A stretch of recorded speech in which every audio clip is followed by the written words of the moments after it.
महाडमध्ये खळबळ. बेपत्ता तरुण सूरज धोत्रेचा वरंध घाटात आढळला मृतदेह.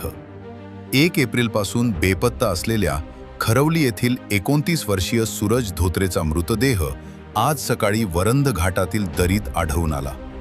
1 एप्रिलला दुपारी भोरला भाडे आहे असे सांगून सूरज आपल्या दुचाकीसह MH06 BS 7016 घराबाहेर पडला होता.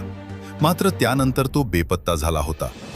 शनिवारी सकाळी वरंध गावच्या हद्दीत दुर्गंधी पसरल्याने स्थानिक नागरिकांनी शोध घेतला असता रस्त्यापासून काही अंतरावर सूरजचा मृतदेह आणि दुचाकी मिळून आली. महाड MIDC पोलीस स्टेशनचे API जीवन माने यांनी तातडीने घटनास्थळी धाव घेतली.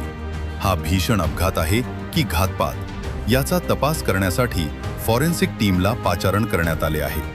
ऐन तरुण वयात सूरजचा अंत झाल्याने परिसरात मोठी शोककळा पसरली आहे.